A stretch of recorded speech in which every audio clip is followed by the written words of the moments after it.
হাকিমপুর সীমান্তে তারা জড়ো হয়েছেন এবং বাংলাদেশে যাওয়ার চেষ্টা করছে হিন্দিন থেকে, একটু কি বলবেন? उनको चले जाना चाहिए, आई गेस बीएसएफ अलाउ कर देगा उनको जाने के लिए। डिटेंशन कैंप अभी तक रेडी नहीं हुआ, अगर रेडी हो जाता तो डिटेंशन कैंप में रहते वो लोग। फिलहाल उनको जाना, आई होप बीएसएफ उनको अलाउ कर देगा जाने के लिए। আর একটা প্রশ্ন আছে যে বিভিন্ন জেলাতে হোল্ডিং সেন্টার আপনারা এখনো করেছেন, সেখানে কিভাবে আপনারা উপকার করবেন? मैंडेट है सेंट्रल गवर्नमेंट का, एक्ट का, रूल का डायरेक्शन था, प्रीवियस गवर्नमेंट को ही करना था, प्रीवियस गवर्नमेंट ने नहीं किया। This government is duty bound to do that as per act.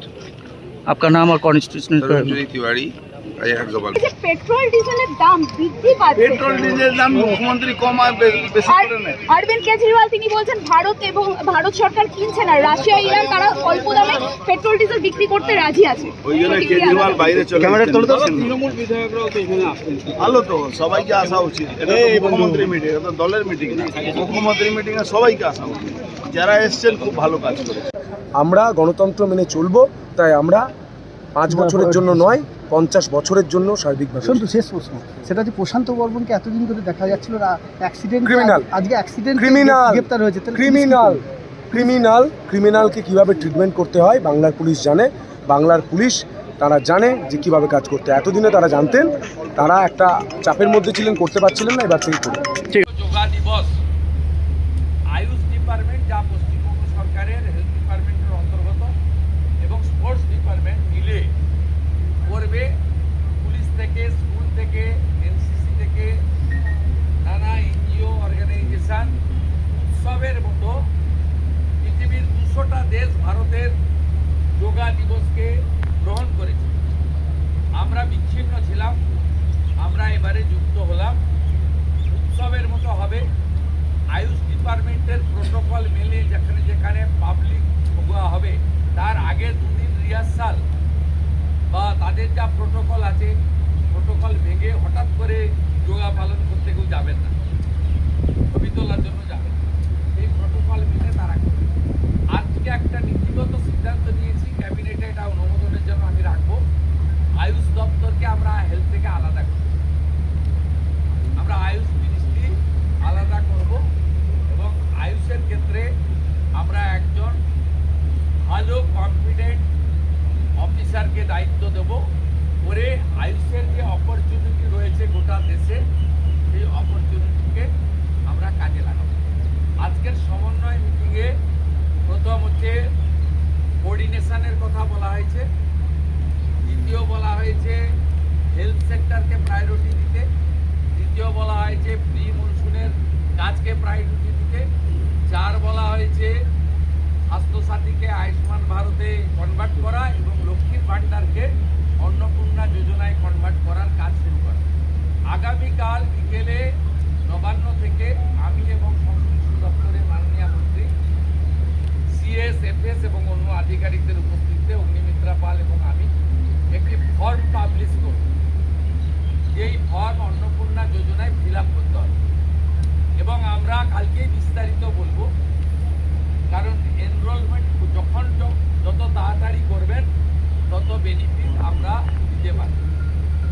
আমাদের অন্নপূর্ণা যোজনার প্রক্রিয়াটা শুরু হয়ে যাবে কাল থেকে। যেমন যেমন ফর্ম ফিল আপ হবে তেমন 3000 টাকা ট্রান্সফারও শুরু হয়ে যাবে। আর যতক্ষণ না 3000 টাকা ট্রান্সফার হচ্ছে, স্বাস্থ্যসাথী যেমন কন্টিনিউ রাখা হয়েছে আয়ুষ্মান ভারত কনভার্ট না হওয়া পর্যন্ত, এখানে আপনার লক্ষ্মী ভাণ্ডারকেও কন্টিনিউ করা হবে। বিস্তারিত কালকে আপনারা জানতে পারবেন, ফর্মের কপিও আপনারা কালকে পাবেন। অফলাইন অনলাইন অবশ্যই থাকবে, শুধু পাবলিকের উপরে ছেড়ে দেওয়া হবে না, বিধায়করা নিজ উদ্যোগে ফর্ম ফিল আপ করাবেন, এবং সরকারও বিডিওদের নেতৃত্বে প্রত্যেক বাড়িতে বাড়িতে ফর্ম ফিল আপের জন্য সহযোগিতা করার জন্য লোক পাবেন। এবং মাথায় রাখতে হবে, ভারতীয়রাই কেবলমাত্র এই সুযোগ পাবেন, অভারতীয়রাই সুযোগ পাবেন। ভারতবর্ষের সরকারের টাকা বাংলাদেশ থেকে আসেন, তাদেরকে গ্রেফতার করার জন্য এসপির কাছে পুনরায় কি তদন্ত শুরু করবেন? আমি আবেদন পাই, এসপির কাছে উনি আবেদন করেছেন। এসপি নিশ্চয়ই ডিজিকে পাঠাবেন, ডিজি আমার সঙ্গে পরামর্শ করবেন। আমি হোম মিনিস্টার হিসেবে নিশ্চয়ই জন্যই আমাকে আপনারা মুখ্যমন্ত্রী করেছেন।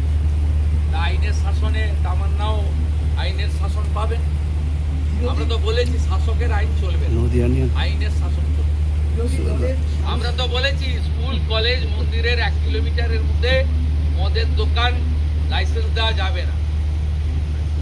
শুভেন্দুবাবু সরকার অন্যভাবে চলবে, চিন্তার কোনো কারণ নেই। শুভেন্দুবাবু আমার সঙ্গে ভারত সরকারের মন্ত্রী জিতেন্দ্র সিং এর একটা মিটিং আছে 3:30টার সময়। এখন 2:30 বাজছে, 1 ঘন্টা লাগবে। শুভেন্দুবাবু এটা হচ্ছে বিশেষ বিশেষ সাংসদ বিরোধীদের, তাদেরকে আপনি ডাকবেন এই বিশেষ বিশেষের টাইপ যদি বলেন যে কি মানে কাজ যারা হবে, অনেকদিন করে সত্য কথা বলছে তারাই বিশেষ বিশেষ সাংসদ। যারা বলছেন যে আপনারা আমাদের স্বাধীনতা পাইয়ে দিয়েছেন,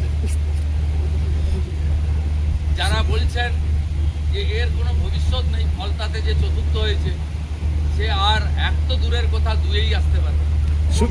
সামনে ভবিষ্যৎ দেখতে পাচ্ছি এই তালিকা আপনার কাছে প্রস্তুত, এই তালিকা তৈরি আছে বিশেষ বিশেষ সাংসদের। না, আমি বলবো না, আপনারই তো দেখাচ্ছে। আমি তো আপনাদের চ্যানেলেই দেখছিলাম বারাসাতের সাংসদ কি বলছেন। তারপরে সরকারকে বললাম যে ওনাকে ডাকুন, উনি নিশ্চয়ই কোঅপারেশন করতেছেন।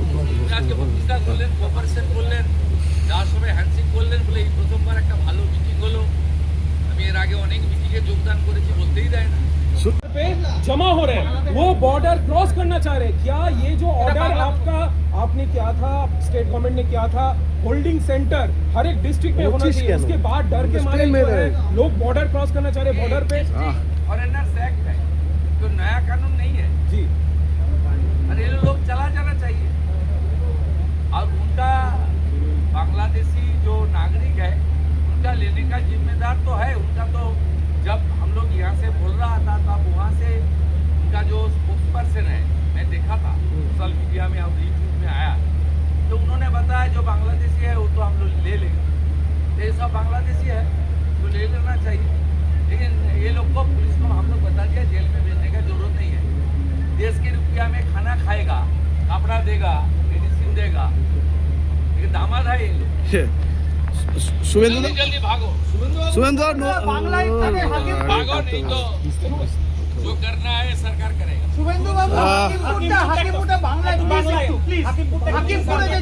না না, আমি হাকিমপুর সম্পর্কে জানি না, আমি মিডিয়াতে দেখছিলাম।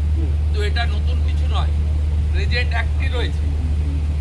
এবং আমরা বলে দিয়েছি যে বাংলাদেশের অবৈধ অনুপ্রবেশকারী তাদেরকে কোর্টে পাঠানোর কোনো দরকার নেই, আইনে নেই। সরাসরি পুলিশ নেবে এবং বিএসএফ এর হাতে হ্যান্ড ওভার করবে।